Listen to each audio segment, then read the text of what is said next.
बिस्मिल्लाहिर्रहमानिर्रहीम। अस्सलाम वालेकुम नाज़रीन, आप यूट्यूब चैनल देख रहे हैं। मैं इमरान खान हूँ। एक स्कैंडल में आपको इस व्लॉग में बताऊंगा आगे चल के। डीटीएच स्कैंडल ये क्या है, ये आपको मैं इसकी तफसीलात बताऊंगा। लेकिन पहले लाहौर में बसंत का आगाज़ हो गया है। अच्छा, बसंत के हवाले से मेरी राय शायद आपको इख्तलाफ हो, लेकिन मैं गुड्डी उड़ाने का और पतंगबाजी का बड़ा शौकीन हूँ। सारी ज़िंदगी मैं पतंगबाजी करता रहा हूँ। मेरी पूरी फैमिली, मेरा ख़ानदान, मेरे दोस्त, हमारे तो बहुत सारे ताल्लुकात ही पतंगबाजी की वजह से बने। बल्कि जो रात के वक्त पेचे होते हैं उनके लिए तो मुझे लोग बुला कर ले जाते थे। मैं इतना एक्सपर्ट था एक दौर में। और बड़ी शानदार पतंगबाजी हम किया करते थे लाहौर में। फिर वो अजीबोगरीब किस्म की डोरें आ गई, केमिकल्स आ गए, धाती डोरें आ गई, लोगों के गले कटना शुरू हो गए, हालात बहुत ख़राब हो गए, पाबंदी लग गई और दिल भी उचाट हो गया जब मैंने बतौर रिपोर्टर कुछ ऐसे वाक़यात रिपोर्ट किए जहाँ पे लोगों के गले कट गए थे, ख़ास तौर पे मासूम बच्चों के। तो फिर दिल उचाट होना शुरू हो गया। और हमेशा से ये ख्वाहिश थी कि एक महफूज बसंत पंजाब के रहने वालों को मिले। कुछ ऐसी पाबंदियाँ लगाई जाएँ, ये जो ख़तरनाक डोरें हैं ये ख़त्म की जाएँ, ये जो एक अजीबोगरीब मुकाबले का एक रुझान बन गया वो ख़त्म किया जाए। यानी जैसे ही अमीर आदमी के हाथ में कोई खेल आता है ना, तो वो उस खेल को मौत का खेल बना देता है। अलीट क्लास हमेशा यही करती है। गरीबों का खेल था ना जब तक, तब तक बड़ा महफूज था। जब तक ये मिडिल क्लास के लोग, गरीब लोग ये बसंत मनाते थे, कच्ची डोरें होती थी, छोटी पतंगें होती थी, तब तक बड़ा अच्छा रहता था। लेकिन जैसे जैसे पावरफुल लोग इसके अंदर आए, अलीट क्लास इसके अंदर आई, ताकतवर लोग इसके अंदर घुसे, फिर इसके अंदर मुकाबला शुरू हो गया।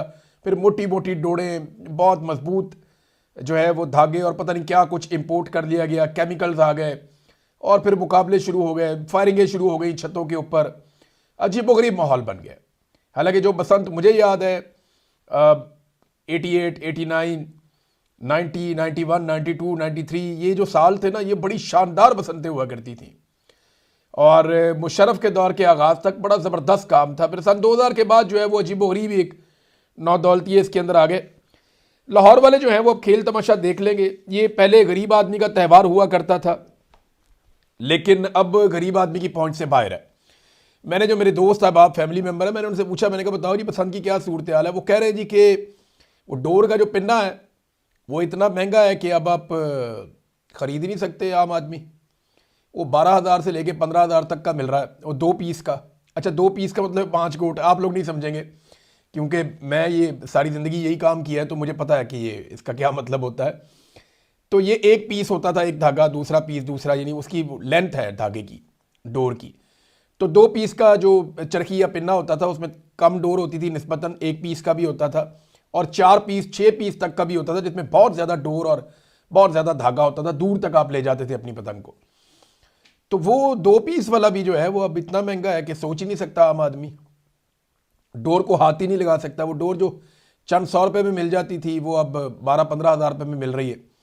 गुड्डा जो था, एक नॉर्मल एक तावे का गुड्डा जब मैंने उड़ाता था तो उस वक्त मैंने मेरे ख्याल में 2 रुपये से शुरू किया था, 2-3 रुपये से शुरू किया था।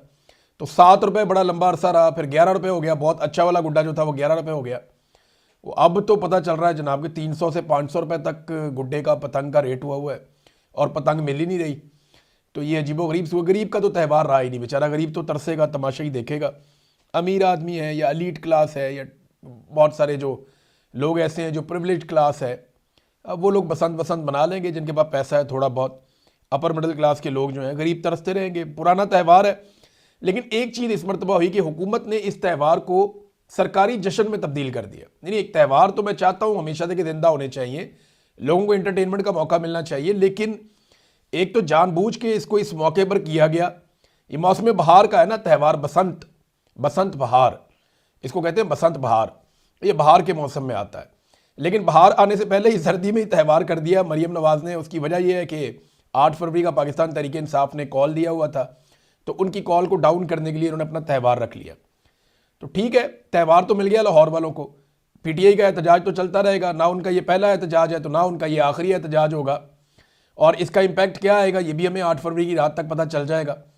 बहरहाल ये उन्होंने रखा इसी चक्कर में है कि मौसम बहार से हटा के इसको सर्दी के अंदर ले आएँ। अब तरेल पड़ रही है, ओस पड़ती है जो हवा के अंदर, उसकी वजह से भी गुड़ियाँ भीग रही हैं और लोग कह रहे थे मज़ा नहीं आ रहा, और हवा भी बहार के अंदर ज़्यादा अच्छी चलती है। बहरहाल 3 दिन का त्यौहार है। अपर मिडिल क्लास मनाएगी, अमीर लोग इसको मनाएंगे, गरीब लोग उसको उस तरह से इंजॉय नहीं कर पाएंगे। लेकिन हुकूमत ने इसको एक जश्न की तरह मनाना शुरू किया है। यानी ये एक ऐसा त्यौहार है, गरीब आदमी का था, आम आदमी का था। लाहौरिये बहुत खुश होते थे, पूरे पाकिस्तान से लोग आ जाते थे लाहौर में पसंद देखने के लिए, लेकिन हुकूमत इसको एक जश्न की तरह सेलिब्रेट कर रही है, वो भी सूट नहीं करता हुकूमत को। हाँ, लोगों को त्यौहार मनाने दें, लेकिन जिस तरह ये कर रहे हैं ना, ये इस तरह कर रहे हैं कि शायद इनकी जान बचाने का ये कोई जरिया बन जाएगा, या लोगों में इमरान खान की मकबूलियत कम हो जाएगी। ये 3 दिन का त्यौहार है, 3 दिन के बाद देखना लोग फिर इमरान खान के पीछे खड़े हो जाएंगे जाके। बल्कि इन 3 दिनों में भी ये लोग इमरान खान के पीछे खड़े होंगे। ये लैपटॉप लेकर आते थे शहबाज शरीफ से और ट्वीट्स करते थे उसके ऊपर बैठ के, और सोशल मीडिया इस्तेमाल करते थे उसके ऊपर बैठ के इमरान खान के हक में, वीडियोस बनाते थे इमरान खान के हक में उसी लैपटॉप के ऊपर जिसकी बैक साइड में खात्मे पंजाब लिखा हुआ होता था। तो शहबाज शरीफ के लैपटॉप लेके शहबाज शरीफ से बिरयानी खाते थे, वहां से वोट डालते थे यहाँ पे। तो ये नौजवानों ने एक्चुअली तय कर लिया कि वो इमरान खान के साथ खड़े हैं, वो इन लोगों को पसंद नहीं करते। हाँ, ये है कि वो जो चीज़ें इनकी तरफ से अच्छी आ जाए उनका फ़ायदा ज़रूर उठाते हैं। एक अच्छी बात यह है कि अब तक की इतला के मुताबिक, जो मैंने पूछा अपने चंद दोस्तों से, उनके इंतजाम ठीक हैं। ऐसा लगता है कि जो खदशात थे कि खुदा न खास्ता डोरों से नुकसान होगा या चीज़ों से होगा, अवेयरनेस काफ़ी क्रिएट हुई है और उम्मीद की जा रही है कि नुकसान नहीं होगा। एक नादरीन फिलासफर था, हुकूमत ने एक्चुअली उसी पे काम किया है। ये एक बहुत बड़ा रूमी शायर था, वहाँ का एक फ़िलासफ़र था, पहली सदी ईस्वी का, पहली सदी का आदमी था। 55 ईस्वी में ये आदमी पैदा हुआ और 128 ईस्वी में इस आदमी का इंतकाल हो गया था। जुवेनाल इसका नाम था और इसकी बहुत सारी कहावतें जो हैं वो मशहूर हैं। बहुत बड़ा फलसफी था। इसने कहा, give them bread and circus they will never revolt, कि उन्हें रोटी खिलाओ और उनको तमाशे दिखाओ, वो कभी भी बगावत नहीं करेंगे। लोगों के बारे में उसकी एक अमूमी राय थी। और देखें ये कितने साल गुजर गए, यानी 2000 साल गुजर गए। उस आदमी ने जो बात की थी वो लगभग वैसे ही है आज भी। इंसानी जबिल्लत तब्दील नहीं होती, लेकिन हुकूमत को लगता है कि शायद इससे उन्हें एक दायमी कामयाबी मिल जाएगी। तो ऐसा नहीं है। जैसे ही लोगों को मौका मिलता है फिर वो रिवॉल्ट करते हैं, क्योंकि आप हर वक्त लोगों को तमाशे नहीं दिखा सकते, आप हर वक्त लोगों का पेट भरा हुआ नहीं रख सकते। बहरहाल मरियम नवाज तो कहती हैं कि जो पेट है वो नहीं भरता शाऊर से। ये बड़ा ज़बरदस्त उन्होंने एक स्टेटमेंट दे दिया। ये अब शरीफ खानदान के साथ साथ ही चलना है जब तक इनकी पॉलिटिक्स है। कुछ ब्लॉगर्स हैं, कुछ फनकार हैं, कुछ ऐसे वैसे लोग हैं, कुछ मीडिया को एक्टिव किया हुआ है कि ठीक है जनाब बसंत की फुल कवरेज करें, तो वो आपको नज़र भी आएगी, लेकिन आपको बाकी चीज़ों की कवरेज भी नज़र आएगी। ज़रा टाइम आप थोड़ा आहिस्ता आहिस्ता आगे आप बढ़ने दें। इंजीनियर मोहम्मद अली मिर्ज़ा साहब बसंत में भी फंस गए आके। इन्होंने ना इतने अजीबोगरीब स्टेटमेंट दिया। उनके स्टेटमेंट जो चल रहे थे, पता नहीं, पूरा स्टेटमेंट तो मैंने नहीं सुना, ना पहले वाला ना ये वाला। पूरा स्टेटमेंट सुनने का टाइम ही नहीं होता। इनकी वीडियो ही 2-3 घंटे की होती है। पहले एक वीडियो पूरी सुनो 2-3 घंटे, फिर दूसरी वीडियो पूरी सुनो 2-3 घंटे, फिर स्याको सबाग निकालो। तो ये नहीं होता आजकल के दौर में। आपका क्लियर स्टेटमेंट आया होता है, लोग उसी के ऊपर आपके बारे में ओपिनियन बना लेते हैं। तो इंजीनियर साहब के जनाब 2 स्टेटमेंट फिर रहे हैं। एक में बसंत जो है वो हराम है और दूसरे की तरफ कह रहे हैं जी बड़ा कमाल काम है। अब ये एक पुराना स्टेटमेंट है और एक नया स्टेटमेंट है और लोग इंजीनियर साहब के लत्ते ले रहे हैं। अब देखें इंजीनियर साहब इसके ऊपर क्या कहते हैं या इसका क्या जवाब देते हैं, क्योंकि हर बात का कोई ना कोई जवाब तो उनके पास होता है। तो एक तरफ जनाब हुकूमत जश्न मना रही है, दूसरी तरफ पाकिस्तान तहरीक इंसाफ के ऊपर एक खौफनाक क्रैकडाउन इस वक्त जारी है। घरों में घुसकर पूरा का पूरा घर तोड़ देते हैं, खवातीन को हरासा कर रहे हैं, धक्के मार रहे हैं, लोगों को उठा उठा कर ले जा रहे हैं। और पंजाब भर से मुख्तलिफ शहरों से हमें ये मनाजिर नजर आ रहे हैं।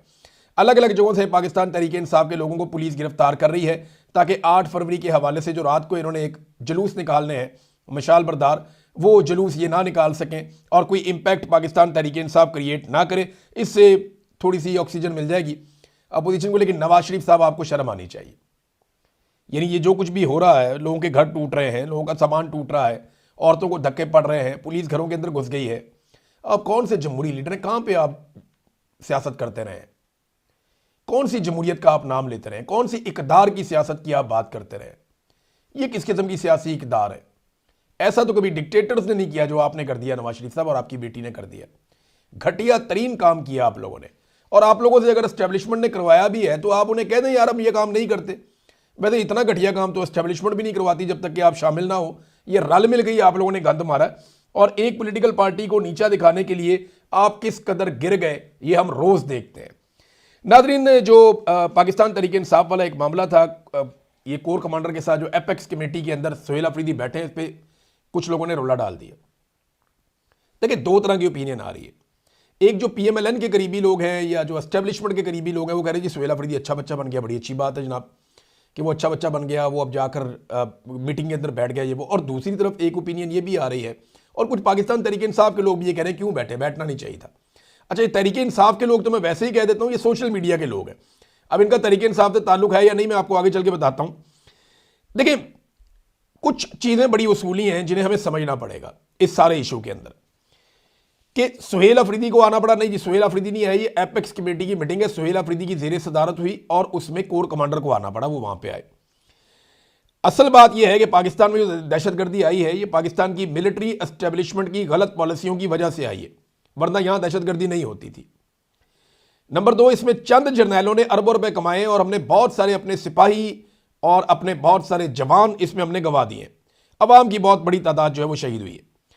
नंबर 3, जब दहशतगर्दी बढ़ गई तो उससे जान छुड़ाने के लिए इन्होंने ऑपरेशन शुरू कर दिए, लेकिन दहशतगर्दी का खात्मा नहीं हो सका। उसकी एक वजह यह है कि गुड तालिबान और बैड तालिबान भी थे। ये एक ग्रोह को मारते थे, दूसरे को साथ रखते थे, फिर वो बिगड़ जाता था, फिर एक को मारते थे, एक को साथ रखते थे। तो इस पॉलिसी की वजह से दहशतगर्दी कभी भी खत्म नहीं हुई। अच्छा, दहशतगर्दी जब खत्म हुई तो उस वक्त खत्म हुई जब सबने मिलकर एक पॉलिसी बना ली, नेशनल एक्शन प्लान बन गया, उसके ऊपर अमल दरामद शुरू हो गया। उसके बाद इमरान खान साहब ने कहा जी खाली लड़ाई से कोई मसला हल नहीं होगा, आपको बैठ के तमाम लोगों को एतमाद में लेना पड़ेगा, जिनमें सियासतदान हैं, कबायली माहिदीन हैं, सूबाई हुकूमतें हैं, अफगानिस्तान है, आपको उससे बात करनी पड़ेगी। और फिर पाकिस्तान में काफ़ी हद तक अमन भी आया।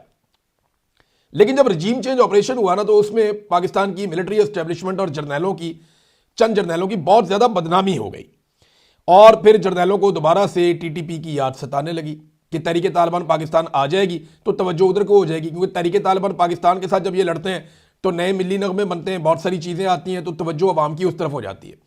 तो फिर याद सतानी शुरू हो गई, ये दहशतगर्द वापस ला रहे थे, पाकिस्तान तहरीक इंसाफ इख्तलाफ कर रही थी, मना कर रही थी कि दहशतगर्दों को वापस ना लाया जाए, लेकिन उन्हें वापस लाकर बसा दिया गया। अब हुआ यह कि माजी में जितने भी ऑपरेशन किए गए, खैबर पख्तूनख्वा के जिन इलाकों में किए गए, उन लोगों के साथ किए गए वादे पूरे नहीं किए गए थे, बल्कि उन लोगों का इतना नुकसान हो गया जिसकी भरपाई वो अभी तक नहीं कर पा रहे। तो उन्होंने कहा जी हमारी तो पहले ही कमर टूट गई है आपके ऑपरेशंस की वजह से, और दहशतगर्दी खत्म नहीं हो रही, तो अब हम आपको ऑपरेशन नहीं करने देंगे। वहां पे ऑपरेशन एक गाली बन गया। अब एस्टैब्लिशमेंट ने कहा जनाब हम करके दिखाएंगे ऑपरेशन, जो जिससे होता है वो कर ले। पाकिस्तान तहरीक इंसाफ पब्लिक के साथ खड़ी हो गई और एस्टैब्लिशमेंट जो है वो ऑपरेशन के हक में खड़ी हो गई कि हमने जबरदस्ती ऑपरेशन करना है, किसी का बाप भी नहीं रोक सकता। ये थी लड़ाई जहां पे आके लॉक लग गया था। इमरान खान ने कहा था कि ठीक है, दहशतगर्दी के हम हमायती नहीं है, हम दहशतगर्दों के खिलाफ हैं, लेकिन इन दहशतगर्दों को आप लेकर आए, और अगर अब दहशतगर्दी खत्म करनी है तो बिला वजह ऑपरेशन करने की बजाय सारे मिलकर बैठे, कबायली माहिदीन बैठे, सियासतदान बैठे, तमाम पॉलिटिकल पार्टीज बैठे, मुअज़्ज़िज़ीन बैठे, अफगानिस्तान से बात करें, लोकल से बात करें और फिर मसला हल करें। जहां जरूरत है ताकत के इस्तेमाल की, वहां पे मुशावरत के साथ मिलकर ताकत का इस्तेमाल करें। इस नुक्ते के ऊपर इत्तफाक हुआ है एपेक्स कमेटी की मीटिंग में, और यही विन विन सिचुएशन है। अब दहशतगर्दों को खत्म तो करना है ना, लेकिन दहशतगर्दों को खत्म कैसे करना है? सबने मिलकर खत्म करना है और एक ही सफ में सबको रखना है। आपको गुड तालिबान बैड तालिबान नहीं होना चाहिए।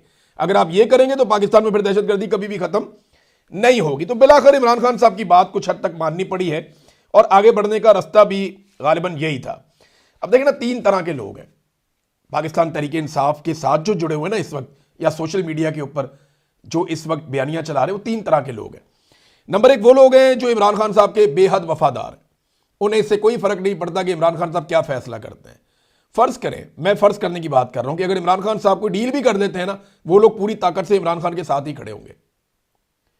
उन्हें इससे फर्क ही नहीं पड़ता कि इमरान खान साहब ये कर रहे हैं या वो कर रहे हैं, उन्होंने इमरान खान साहब के साथ ही जाना है।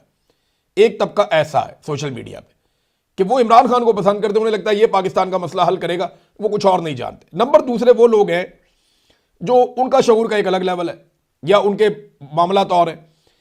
वो ये कहते हैं कि रास्ता निकलना चाहिए, यानी एस्टेब्लिशमेंट का किरदार महदूद होना चाहिए, सिविलियन सुप्रीमेसी पाकिस्तान में होनी चाहिए, रूल ऑफ लॉ पाकिस्तान में होना चाहिए, और इस जिद्दोजहद के लिए वो इमरान खान को सपोर्ट करते हैं। वो ये कहते हैं पाकिस्तान में आज़ादी इज़हार राय हो, पाकिस्तान के अंदर अदलिया आज़ाद हो, पाकिस्तान के अंदर मीडिया आज़ाद हो, पाकिस्तान के अंदर पार्लियामेंट की सुप्रीमेसी हो, सिविलियन सुप्रीमेसी हो। ये जो मिलिट्री एस्टेब्लिशमेंट ने कंट्रोल किया हुआ है हर चीज़ को, ये कंट्रोल खत्म हो, पाकिस्तान आगे बढ़े। और ये लोग इमरान खान की इस बात को भी मान लेते हैं कि मुल्क भी मेरा, फौज भी मेरी। अब एक तीसरे तरह के लोग हैं, ये बहुत हार्ड लाइनर्स हैं। ये कहते हैं जनाब पाकिस्तान में हर मसले की जड़ ही जो है वो फौज है। वो फौज को देखने नहीं चाहते, वो समझते हैं जनाब कि फौज का वजूद ही पाकिस्तान के लिए खतरा है और उनके साथ किसी किस्म का भी ताल्लुक रखना बिल्कुल गलत है, वो ये समझते हैं। इनमें अक्सर ऐसे लोग हैं जो अपना नाम भी जाहिर करना मुनासिब नहीं समझते सोशल मीडिया के ऊपर। ये कहते हैं कि फौज को बिल्कुल दीवार के साथ लगाओ, इनके साथ बात भी ना करो, इनके जनाजों में ना जाओ, इनके साथ बिल्कुल ताल्लुक खत्म कर दो। ये बहुत हार्ड लाइनर्स हैं। अच्छा, इमरान खान साहब जो हैं वो इस लेवल तक कभी भी नहीं आए, मैंने कभी सुना भी नहीं उन्हें आते हुए। और ये लोग कहते हैं जी फौज ही फितना है। तो ये तीन तरह के अलग अलग लोग हैं, तो इनके बीच में जो है वो डिवाइड हो जाता है मामला। देखिए, एक लोगों को कोई फर्क नहीं पड़ता, एक तरह के लोगों को, कि इमरान खान साहब कुछ भी करें वो कहेंगे ठीक है। दूसरी तरह के लोग वो हैं जो कहते हैं जी मसला ठीक होना चाहिए, मुल्क को आगे बढ़ना चाहिए, इमरान खान इस टाइम पे क्योंकि ये लड़ाई लड़ रहा है तो ये लड़ाई बड़ी ठीक है, हम इस पे इसके साथ हैं। तीसरी तरह के वो लोग हैं जो किसी के साथ भी खड़े हो जाएंगे जब भी कोई फौज के खिलाफ खड़ा होगा। यानी वो ये देखते रहते हैं कि आज नवाज शरीफ, इमरान खान, फजल रहमान, कोई भी फौज के खिलाफ खड़ा हो वो उसके साथ खड़े हो जाते हैं, उनका प्रॉब्लम ही फौज है। तो ये तीन तरह के अलग अलग किस्म के लोग हैं। लेकिन ये मुकाबला और ये लड़ाई है क्या, जरा इसको आप समझें। देखिए, बाहर ये मुकाबला चलता रहेगा, कुश्ती चलती रहेगी। 8 फरवरी को कामयाब हुए, नहीं कामयाब हुए, अगला मुकाबला कब है, यह एहतजाज का पहला दिन है, वो दूसरा दिन है, वो 5वां दिन है, यह एहतजाज चलता रहेगा। कुछ भी आप बाहर करते रहे, जब तक बड़ा इंकलाब नहीं आएगा, अवाम बाहर नहीं आएगी, तब तक फैसला तो नहीं होगा। लेकिन एक फैसला तो हो चुका है कि अगर इस निजाम ने सरवाइव करना है तो इन्हें हर हाल में इमरान खान को नीचा दिखाना पड़ेगा। और नीचा दिखाने के लिए इमरान खान के साथ या तो इनको डील करनी पड़ेगी, या इमरान खान साहब का मौक़िफ़ तब्दील करवाना पड़ेगा, या इमरान खान साहब से माफ़ी मंगवानी पड़ेगी। ये चीज़ें किए बगैर ये इमरान खान साहब को या उनकी पॉपुलैरिटी को टैकल नहीं कर पाएंगे। इमरान खान साहब ने अपना बयानिया बना दिया, अपने हिस्से का काम कर लिया, अब उन्हें सिर्फ सब्र करना और इंतज़ार करना है। ये सिस्टम अंदर से खोखला होता जा रहा है, ये किसी भी वक्त एक झटके से गिर जाएगा, हम नहीं कह सकते कब गिरेगा, लेकिन ये अंदर से खोखले होते चले जा रहे हैं। मईशत नहीं चल रही, दहशतगर्दी हो गई है, इनके हाथ कोई चीज़ नहीं लगी हुई, इनके हाथ पांव फूले हुए हैं। ये जो हरकतें करते हैं, जिस किस्म की बातें करते हैं, हवन्नकों वाली बातें करते हैं, जब आप इनकी बातें सुनते हैं तो आपको आइडिया हो जाना चाहिए कि ये लोग अपने आसाब खो बैठे हैं, अब इन्हें समझ बूझ बाकी नहीं रही। इमरान खान को सिर्फ सब्र करना है और इंतजार करना है, और इनके साथ किसी किस्म का ऐसा मामला नहीं करना जिसमें यह तासुर जाए कि इमरान खान इनसे हार गया। और ये हार जाएंगे, ये एक दिन हार जाएंगे, और ये किसी वक्त भी इनका बबल फट जाएगा। ये बात आप अपने जहन में रखिएगा। देखिए, इमरान खान की हार किसी एक केस में नहीं है, किसी एक इलेक्शन में भी नहीं है, किसी एक हुकूमत के मिलने या ना मिलने में भी नहीं है। आप खैबर पख्तूनख्वा की हुकूमत भी उससे छीन लें, इससे भी वो नहीं हारेगा। आप फर्ज करें सुहेल आफरीदी इमरान खान के खिलाफ खड़ा हो जाए, फिर भी वो नहीं हारेगा। अलीमा खानम इमरान खान के खिलाफ गवाही दे दे, वो फिर भी नहीं हारेगा। बुशरा बीबी वादा माफ गवाह बन जाए, इमरान खान फिर भी नहीं हारेगा। इमरान खान हारेगा जब वो एस्टेब्लिशमेंट के सामने झुकेगा। मसला अब झुकने का आ गया। अगर इमरान खान ना झुका और ये वक्त गुजर गया तो याद रखिएगा, तारीख के अंदर इमरान खान एस्टेब्लिशमेंट से जीत जाएगा, और फिर एस्टेब्लिशमेंट अपनी इज्जत बहाल नहीं कर पाएगी, क्योंकि वो कौम को लड़ने का एक तरीका सिखा जाएगा। ये इमरान खान करेगा। ये सोशल मीडिया का दौर है, ये बहुत बड़ा दौर है, ये बहुत, और जितना बड़ा लीडर इमरान खान है, जुल्फिकार अली भुट्टो इसका कहीं भी नहीं था, किसी हिस्से में भी नहीं था। वो चंद इलाकों का लीडर था, लेकिन इमरान खान बहुत बड़ा लीडर है, और ये बहुत सीरियस इशू है इस वक्त पाकिस्तान की मिलिट्री एस्टेब्लिशमेंट के लिए। नाज़रीन, मुशाहिद हुसैन सैयद ने भी ये गवाही दे दी, और गवाही ये दी कि बाजुआ ने तहरीक-ए-एतमाद में पीटीएम को सपोर्ट किया। तो सारी गवाहियाँ दे रहे हैं रजीम चेंज ऑपरेशन की। कानून लीग वालों ने दे दी, एमक्यूएम वालों ने, पीपल्स पार्टी वालों ने, एएनपी वालों ने, अख्तर मेंगल ने, महमूद अचकज़ई ने, सारों ने गवाहियाँ दे दी, लेकिन DGI-SPR नहीं मानते। सारी पॉलिटिकल पार्टी आज जो DGI-SPR के साथ हैं वो कहती हैं जी रजीम चेंज ऑपरेशन हुआ था, लेकिन DG साहब नहीं मानते, मानना भी नहीं इन्होंने पहले कौन सी कभी को मानी है। अब नाज़रीन, आज जो DTH का स्कैंडल है जिसकी मैं आपसे बात कर रहा था, ये 2 तरह की चिप्स हैं, ज़रा इन्हें आप गौर से देखिए। मैं आपको एक इशू समझाऊंगा अभी। पाकिस्तान के अंदर इंडियन चैनल्स बैन है, आप इंडिया के चैनल्स पाकिस्तान में नहीं चला सकते। इसी तरह इंडिया के अंदर जो पाकिस्तानी चैनल्स हैं वो बैन है, वहाँ पे आप पाकिस्तानी चैनल्स नहीं चला सकते। तो इंडियन चैनल्स को अगर पाकिस्तान में चलाना है तो उसके अंदर आपको एक चिप चाहिए होती है जो केबल ऑपरेटर्स के बहुत काम आती है, जिसे DTH चिप कहते हैं। ये ज़रा इसकी शक्ल आप देखें, ये है जनाब DTH चिप, ये इसके साथ 4 लूप्स लगी हुई हैं, ये DTH, ये देखें 2 तस्वीर मैंने इसकी निकाली हैं, ये और भी हैं, ये आप देख लीजिए, ये DTH है। अच्छा, ये जो दूसरी चिप है ये है जी ऑडियो वीडियो चिप। अब ये वाली भी आप देख लीजिए, कदरे बारीक है, इसको आप देखें आपको समझ आ जाएगी कि ये ऑडियो वीडियो चिप है। अब एक है जी डीटीएच चिप और एक है audio video chip. Audio video chip जो है ना वो अलाउ है पाकिस्तान में, वो आप ला सकते हैं, और ये इसकी ज़रूरत होती है सर्विसेज फराहम करने के लिए तमाम केबल ऑपरेटर्स को, और इसको इंपोर्ट किया जा सकता है चाइना से, बाकी मुल्कों से, जहाँ से भी ये आपको मिल जाए आप इसको इंपोर्ट कर सकते हैं। ज़्यादातर ये चाइना से इंपोर्ट होकर आती है ऑडियो वीडियो चिप या ऑडियो वीडियो कार्ड, इसको कार्ड कह लें आप चिप की जगह, इसको आप ऑडियो वीडियो कार्ड कह लें। ये ऑडियो वीडियो कार्ड चाइना से और बाकी मुल्कों से, कई और जगहों से भी, लेकिन ज़्यादा चाइना से इंपोर्ट होकर आता है। अब इस ऑडियो वीडियो कार्ड की जगह पे पाकिस्तान में इंपोर्ट किया जा रहा है बहुत बड़े पैमाने पर डीटीएच कार्ड को। अब ये देखें, ये वाला कार्ड इंपोर्ट किया जा रहा है, और किस बहाने इंपोर्ट किया जा रहा है कि ये ऑडियो वीडियो है। ये असल खेल है जो पाकिस्तान के साथ लगातार खेला जा रहा है। अब पाकिस्तान में सैटेलाइट पर भारतीय चैनल अगर आपने चलाने हैं तो आपको डीटीएच कार्ड चाहिए, और ये पाकिस्तान में लगातार इंपोर्ट किया जा रहा है। तो एक चीज जो मना है वो पाकिस्तान में कैसे आ रही है, तो मैंने आपको बताया कि ऑडियो वीडियो कार्ड की जगह पे डीटीएच कार्ड पाकिस्तान में लाया जा रहा है, और उसकी कस्टम क्लियरेंस हो रही है। लाहौर में मिल रहा है मार्केट में, आप OLX के ऊपर जाके ले सकते हैं, आप किसी और ऑनलाइन शॉपिंग में करके आप इसको ले सकते हैं। तो ये डीटीएच कार्ड पाकिस्तान में फरोख्त हो रहा है। अच्छा, लाइसेंस होल्डर पैमरा कवानीन की संगीन खिलाफ वर्जी में मुलव्वस हैं, ये जो भी फरोख्त कर रहे हैं। पैमरा कानून 2022 के तहत लाइसेंस होल्डर्स को सिर्फ ऑडियो वीडियो कार्ड दरामद करने की या मंगवाने की इजाजत है। PEMRA license holders audio video card जाहिर करके चाइना से डीटीएच कार्ड दरामद करने में मुलव्वस हैं, और ये बहुत बड़े पैमाने पर लाए जा रहे हैं। पैमरा के लाइसेंस होल्डर सालाना 2.5 लाख से जायद डीटीएच कार्ड फरोख्त करने लगे हैं, यानी 2.5 लाख से जायद सालाना डीटीएच कार्ड पाकिस्तान में फरोख्त हो रहे हैं, और इसका रिकॉर्ड भी सामने आ गया है। और लाहौर ड्राई पोर्ट जो है वो इसका मेन गढ़ है, जहां पे कस्टम की मिलीभगत के साथ भारी रिश्वत लेकर ये DTH card audio video card की जगह पे निकाले जाते हैं, इनकी क्लियरेंस की जाती है, और फिर ये मार्केट में जाते हैं बिकने के लिए, और इसके जरिए से भारतीय चैनल्स पाकिस्तान के अंदर लगातार दिखाए जा रहे हैं। 23 रुपए इसकी कीमत डिक्लेयर की जाती है जब ये आता है, और मार्केट में 1700 से 1800 रुपए में मार्केट में ये बिकता है। अब आप अंदाजा करें कितना बड़ा धंधा है, कितना बड़ा कारोबार है, और कस्टम्स के जो अहलकार हैं वो इसके अंदर मुलव्वस हैं। चंद लोगों के नाम सामने आए हैं, यहां से तहकीकात का आगाज करना चाहिए। इससे पहले मैंने गाड़ियों वाला एक स्कैंडल दिया था, तो पाकिस्तानियों के अरबों रुपए बचे थे और अरबों रुपए बरामद भी हो गए थे, तो वो स्कैंडल भी कस्टम्स का था। अब जरा ये स्कैंडल आप देख लें, मैंने आपको बता दिया है। आप इन अफसरान को, इनसे तफ्तीश करेंगे, मार्केट में जाएंगे, आपको सारा कुछ मिल जाएगा, इसमें कोई चीज ढकी छुपी नहीं है। इसके सबूत भी अवेलेबल है, अगर कोई मांगेगा तो मैं दे दूंगा। नंबर 1, ये इसमें चीफ कलेक्टर कस्टम्स नवीद इलाही साहब हैं, अदनान साहब हैं, अदनान सादिक साहब हैं, जावेद जाफर असिस्टेंट कलेक्टर हैं, और ऑफिसर अदनान हैदर। ये डीटीएच कार्ड की कंसाइनमेंट क्लियरेंस का जो इल्जाम लगता है वो इनके ऊपर लगता है। इन अफसरान से आप पूछें कि ये डीटीएच कार्ड पाकिस्तान में कैसे आए, और ये पोर्ट से किस तरह इनकी क्लियरेंस हुई, कैसे ये मार्केट में गए, और कैसे ये फरोख्त हो रहे हैं। ये कोई आसमान से नहीं गिरे, ये स्मगल होकर नहीं आए। ये ऑडियो वीडियो कार्ड की जगह पे डीटीएच कार्ड मंगवाकर उनको क्लियरेंस दी गई है, और अब मार्केट में ये धंधा चल रहा है, लोग करोड़ों रुपया अरबों रुपया बना रहे हैं।